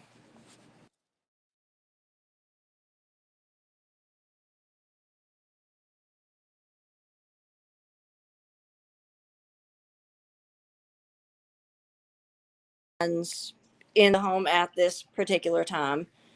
They are tied up. They are stabbed repeatedly. I think it was Jay Sebring who was shot first, just to kind of disable him. And then the rest of it, like, again, this is like, I think Abigail Folger was stabbed like 52 times. Some of the other ones stabbed like 28 times. It was so bad. Sharon Tate was stabbed so many times that when police showed up to the scene and everything, they said that they actually thought that her nightgown was originally a red nightgown. But it was just because she had been stabbed so many times. And it was even worse for her because Susan Atkins actually testifies and, or admits to somebody that Sharon Tate was begging for her child's life. And Susan, quote, I'm going to be kind of rude here. This is a direct quote, though. She said, "Look, bitch, I don't care about you or your child." Yeah. And they had also... Sharon Tate was actually strung up as well from a beam in the ceiling. And the coroner's report, based on the evidence of struggle and everything, said that she was strung up and everything while she was still alive. Yeah, she was strung up and tortured to death. And allegedly, at least one of the girls, I don't know which one of them said that she had thought about cutting the baby out and giving it to Charlie as a gift. I mean, that's how brutal this one was. And Charlie, actually, when they get back home, like, the scene is discovered by a housekeeper named Winifred Chapman. And once it makes the news and everything, or when they get back home, Charlie actually berates all of them and says, like, for a quote, doing a messy job. Yeah, too messy. Like, Charlie was actually complaining about how brutal it was. Yeah. But again, only because it was messy and it could have, it would eventually lead to them. Well, it was definitely messy, and not just, and I see where Charlie's coming from on this. It's not just messy in the blood and guts kind of way because of the knives, but it started inside the home, right? Well, it started outside the home. It started, they were asleep in the home. Well, I ain't counting him. I'm talking about the knife attacks. Oh, yeah. It started in the home. Well, 2 of them were found out by the pool, out in the backyard. Yeah, they had been trying to flee. Oh, yeah. I mean, it was very chaotic and not fast at all. Like the Linda Kasabian actually says that one of the guys came out right in front of her, made eye contact with her, couldn't speak, but was trying to say something, stumbles past her on the way trying to escape, and she lets him go. So she does not try to stop him. And then she says Tex actually runs past her and tackles the guy and finishes the job out in the yard. Yeah. And while that's going on, the woman, was it the Folgers lady or the Abigail Folger? Sharon Tate was the only other woman in the house. So it had to be Abigail Folger. Yeah. She comes out running away, and one of the other killers, one of the women come out and finish her in the yard too. I think that's one of the photos I have because there's a drainage grate by her head. Yeah, and so I mean, it was messy in the way that it reckless was, and the way they performed it, the way they carried it out was messy too. Yeah, and I think that's what he was mad about, not the blood. He was mad about the way it was done. It's what we would call a very disorganized crime scene. Yeah. A very disorganized killing, because in serial murder and everything, this is especially true in forensic science. There's organized killers and there's disorganized. Mm-hmm. This was extremely disorganized. Right. Like, there was really not a whole lot of planning ahead. And there was like no attempt to like hide anything that they did afterwards, other than throwing the bloody clothes off to the side of the road to try and dispose of that. That was about the extent they went to try to cover this up. Because again, they were trying to start Helter Skelter. They were trying to incite this race war. They actually used Sharon Tate's blood to paint the word pig on the front door of the house. So they're not trying to hide anything here. No. Well, I think they're still trying to create Helter Skelter. They're still trying to at least hide it enough so they don't get caught immediately. That's about the extent that they're going to hide this. But they wanted this crime to be discovered, to make the news. And it did. Because, again, Sharon Tate was a prominent actress at the time, married to a very high-up director. Yeah. At this point. Again, me personally, I think that's just lucky for them. I don't think it would have mattered who lived there. But no, I think Charlie actually did say, like, it's still the celebrity Hollywood culture that's rejected us, and they're prominent, and they're white people, and they'll get the notice, they'll get the attention. Like, I think that it may not have been them specifically that he thought of to begin with, but he was like, you know what, this will work. Okay. I'm pretty sure, based on later interviews with Charlie over the years. Yeah, but like I said, the way I've seen it too is that he had made this house the symbol, and whoever lived there just lived there. Well, that's actually what I think happened here the next night, August 10th. I mean, we have not even gone a full 24 hours just yet. So August 10th, in the early morning hours, Charlie chooses this home at random. Early morning being middle of the night. Yeah. I mean, the after midnight hours on August 10th. Yes, the La Bianca house, and this is what's so freaking terrifying to me, was chosen at random. Just because of the neighborhood it was in, it was affluential. Yeah. Is that the right word? It was an affluent white neighborhood and everything. I used a $10 word. But yeah, completely at random. Like, they were not chosen specifically for anything. So, Leno and Rosemary LaBianca, they're also stabbed to death now. And the words "death to pigs" is written on a wall of their home. And then the words "Helter Skelter" were written on the refrigerator of their house in the victim's blood. Yeah, the participants in this one, the murderers, is again Tex Watson, Leslie Van Houten or Hutton. I say Houghton. Houghton or Houghton is how I've always heard it. Houten. Maybe it's Houghton. And Patricia Krenwinkel is in this one as well. So we got some overlap here. Yeah, we got Tex and Patricia, who were just at the Tate murders, right back at it again within 24 hours, going after two more people. Probably less than 24 hours. I mean, I don't know the exact timeline or anything, and again, chosen completely at random. And to me, that's just terrifying. Like, that somebody could just be driving by, see your house, and be like, okay, that one. Mm-hmm. And then. Well, what's interesting about this one is Charlie, you mentioned that he was angry at him because it was messy. Mm-hmm. The reason it's such a quick turnaround is Charlie decides he's going to take them and show them how it's done. Yeah. So he's driving the car. It's him, Linda Kasabian in the front seat, and then you've got Tex, and Patricia, and Leslie Van Houten in the back seat. And so they drive down. He sees this house. He stops, and he actually says, "Watch this. I'll show you how it's done." He gets out and goes in first. Charlie does. And he attacks the family. He gets them up, ties their hands up. I think they're back to back. I can't remember. But anyways, I think he did tie them together. But he ties their hands up and everything so that they can't get away. And then he comes back. I'm sure he berates them, does whatever he needs to do. But then he comes back out to the car. He picks Tex, Leslie Van Houten, and Patricia Krenwinkel. He says, "Now go in and do it right."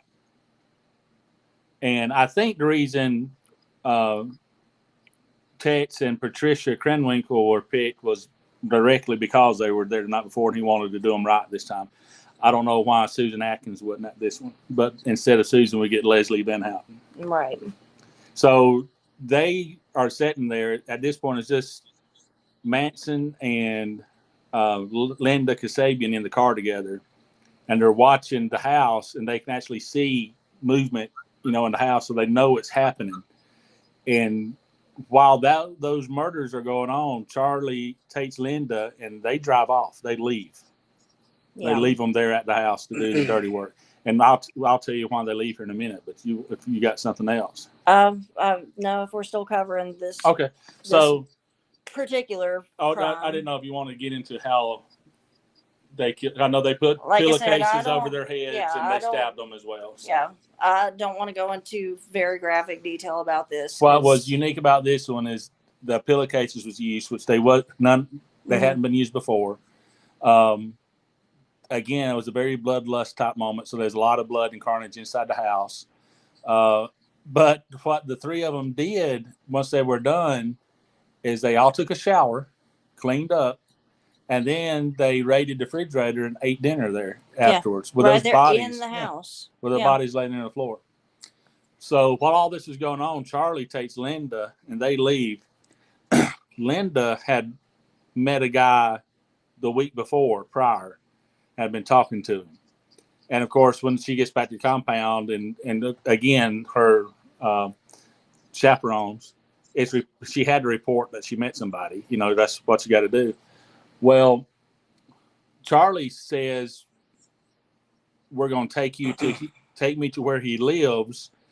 Knock on his door, and when he was testing Linda at this point, because I think he kind of noticed that she had some reservations, I guess, maybe some guilt from the Tate murders from the night before.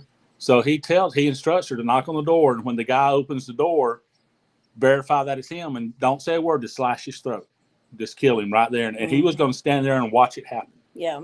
But Linda reports later on in testimony that she went to the wrong door on purpose. So that hoping that nobody would answer the door. But when a man does come to the door and open it, and luckily, it's not the right guy because, obviously it wasn't the right guy because she went to the wrong house or to the wrong apartment door. But she plays it off by saying, "Oh, I'm sorry, I got the wrong house or wrong door," and turns around and walks off and tells Charlie, "He's not here. It's the wrong place. I can't remember where he lives. I'm sorry." So at that point, Charlie's like, "Well, we got to go because we got a witness now." Yeah. So they actually leave. But they could have been another murder that night. Very easily. And I think they would have been. Even if she hadn't have killed that guy, I think Charlie would have killed her and probably that guy too. Maybe. If it would have been the real guy. Up until this point, Charlie's hands are actually clean of any killing. Well, that's he did true. Not do any killing. Yeah, that's true. Charlie probably wouldn't have killed her, actually. He probably would have got somebody else to do it, I would think. But yeah, she goes to the wrong house on purpose or the wrong apartment on purpose and basically saves that man's life by doing so. Now, I mean, there's a whole bunch more to the timeline after these murders and everything. Like October 12th of 1969, Manson's arrested for grand theft auto, which I think just because of, I guess, what they would call criminal enterprise, like the other ones were arrested too, just kind of on similar charges, helping him. Yeah. because November 6th of 69, Susan Atkins, while she's in jail, she tells a fellow inmate, Virginia Castro, that she was actually involved in the Tate murders. Mm-hmm. All these people were like free with like admitting to this, because November 12th of 69, Al Springer, who was a visitor to the Spawn Ranch, tells LAPD detectives that on August 11th or 12th, Manson actually bragged about, quote, knocking off 5 pigs the other night. So, like, these people are bragging about what they did. Yeah, and like I said, in pigs ties right back to him writing piggies and pigs and stuff on the doors. Because that was a common phrase for police officers and everything that, like, the Black Panthers used all the time, you know? And that they were still trying to pin this on them to incite this race war, despite bragging about doing it themselves. Like, how stupid can you be? Right. Like, for somebody that's smart enough to convince people to literally kill for him, this was incredibly stupid to me. Mm-hmm. But I think that's more the ego thing. He wanted the credit for this. Right. You know? He needed to be the one that everybody thought of, like, oh, you brought in the end of the world. Like, you were the one that did this. I think he needed that. Also, Manson bragging to his own followers about knocking off 5 pigs, I think, was natural because he thought he had them under his thumb type. You know what I mean? Well, this was to a visitor to the ranch, not even a family member. Well, again, it's on his own property type thing. I don't think Charlie. I think he was smart enough to not to walk up to that guy and tell him, "Hey, guy, guess what?" He probably overheard Manson talking. Yeah, for sure. We'll just skip forward to July 24th of 1970 is when the Tate LaBianca murder trial with the defendants of Charles Manson, Susan Atkins, Patricia Krenwinkel, and Leslie Van Houten. That's when the trial started, was July 24th. And this is like probably one of the first times in legal history in America that Charlie Manson, somebody who did not actually kill anybody, is charged with first-degree premeditated murder. Yep. Without actually pulling the trigger or stabbing and this anybody. is a death penalty case. At the same time, they're all convicted. They all get the death penalty, but just a year later, California overturns the death penalty, so all their sentences are commuted to life without parole. Mm-hmm. The judge on August 10th of 1970, Judge Older granted Linda Kasabian immunity from prosecution for the Tate LaBianca murders in return for agreeing to appear as a prosecution's star witness. So she had to agree to, in order to get immunity, you cannot leave anything out. You have to tell everything. I've got more on her too if we have time. I don't think we will, because we're going to have to do our in memoriam here soon. So I'm just trying to kind of burn through the last like pertinent details here. What I thought was interesting, November 30th of 1970, defense attorney Ronald Hughes failed to show up in court and was never seen again, which was kind of speculated that the family, quote unquote, had him killed. But I always thought that was kind of interesting that this man just was never seen again. They were convicted on January 25th of 1971. They convict all of them. Again, Charlie, the girls, Tex, every single one of them. They all get convicted. Manson was ordered to San Quentin's death row. February 18th of 1972, the California Supreme Court declares the death penalty unconstitutional, and Manson and the rest of their sentences are automatically reduced to life in prison. So that's when he's transferred to Folsom Prison, where he proceeds to get the blues, I assume. Yeah. And he's after that sent to Vacaville Prison, where he remains for the next 9 years. There was an inmate in September 25th of 1984 claimed God told me to kill Manson, set Manson on fire, which caused serious burns to large parts of Manson's body. Well, that's where he's transferred to San Quentin. Can't be all that large. He's only 5'2". Yeah, I mean, not a whole lot of space to work with there. And for Manson, I think it probably should have been worse. I think he deserved that, but he's burning. Yeah, I mean, he's burning now for sure.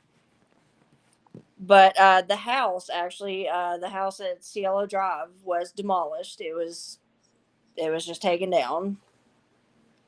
Uh, Manson, has come up for parole and everything before his death and everything, but he actually died at age of 83 in 2017 of natural causes, which again to me is too good for him. I think a lot of people are familiar with Manson, his parole shenanigans.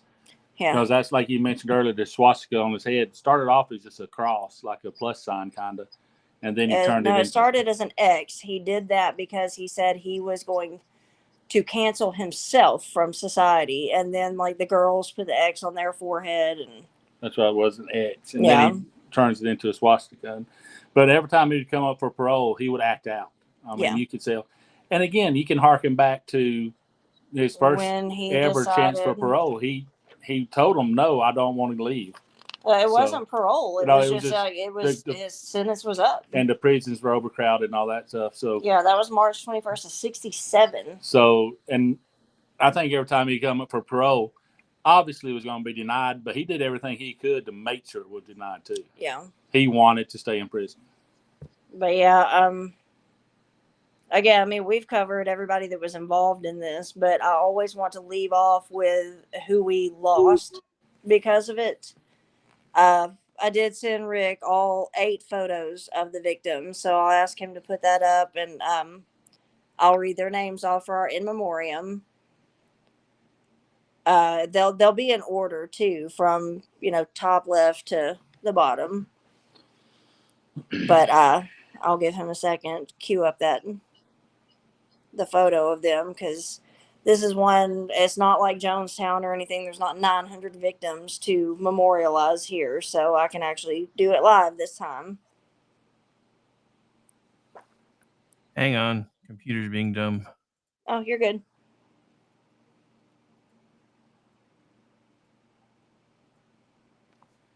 You said there were how many? It's the photo of the 8 of them, because there were 8 total.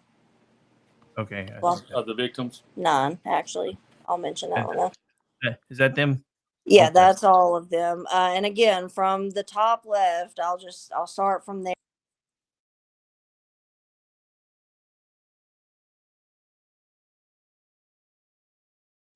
Where'd you go? I can still see you, but I can no longer hear you. We're on our side to be here. You're back now. Okay, yeah. You were gone. I guess I can't go to. Give me a second. Look up the. I have it on my notepad feature, so I can't apparently go out of the. Yeah, no. When you leave, you leave. Okay, yeah. Yeah. Up top is Gary Hinman is the first one. Then that's Abigail Folger. I think it was Jay Sebring next. Leno LaBianca. Bottom left now, that's Sharon Tate, a photo of her when she was pregnant. Then Stephen Parent.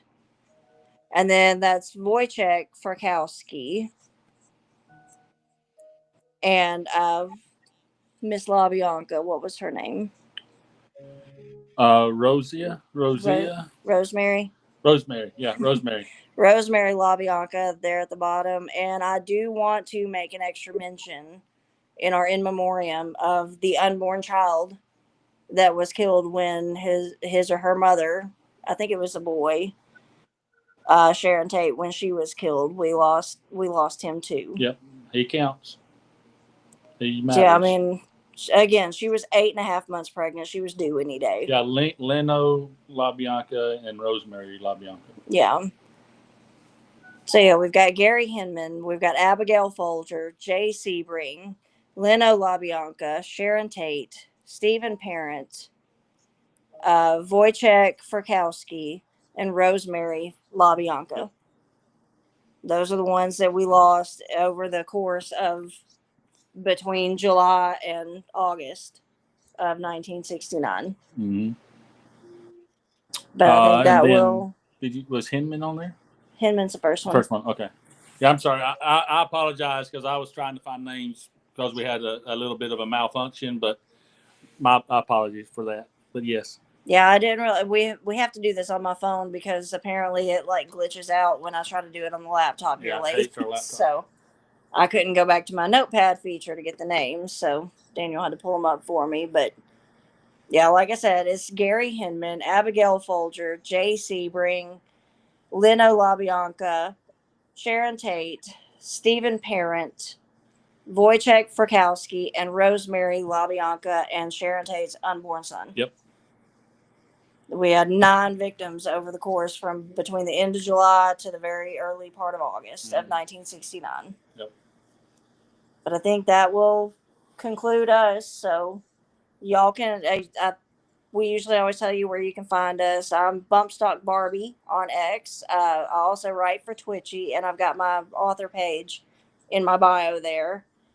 You can find our show at FP_forensics on X. And anywhere like KLRN, anywhere you get your podcasts and everything, you can find us the there. Spreaker app, Spotify, all that. But I'm just Bumpstock Ken on X. Yeah, super easy. Yeah, I think that about wraps up. And this, I think, is going to be the last one we do for a while in the cult series. We're going to go back to our the cults on this one then. At least for temporarily. We may add more to it later on. So next week we're going to the same time, same channel. Just we're going to be back on serial killers or murders. Yeah, we'll go back to my bread and butter. Okay. So cool. I may actually pick a handful of cases to do and let y'all vote on them again. So. Yeah, but like I said, it was interesting to kind of focus on cults, and we'll do this again. Later on. Oh yeah, we'll do different series. Yeah, we'll do some series, but we're gonna get right back into what brought us to the dance. Next week, same like I said, 7 p.m. Central and whatnot. But thanks. I hope y'all enjoyed it. Found it interesting and interacted with us. So thank y'all for doing that as well. So. Yeah, I think we covered more than enough detail in this one. So. Mm-hmm. Oh, I had a bunch of other stuff for. Oh yeah, we still could have gone for another 2 hours on this one. But I think it's fine. Just go ahead and wrap up with the meat of the story. Maybe later on we can do not an update, but something on just add to it. Yeah, But yeah, we always like to end on the victims that we've lost. Yeah, we started this with the trans cult from Stephen No. Andy No. Andy No. Yeah, the Ziz cult. There have been arrests in that case. Yeah, we promised updates as they come along, and we gave an update a couple of weeks ago about some of the current arrests and stuff like that. So far, there haven't been any updates from that. There's some trial dates set that hadn't come around yet. But the leader, Ziz, quote unquote, himself, he's been arrested too, and apparently tried to fake his own death again in a mugshot. It's crazy. When we get more updates, we'll toss it out there for you guys because it's pretty interesting. So. Yeah, and again, that one's active and ongoing right now. So, yeah.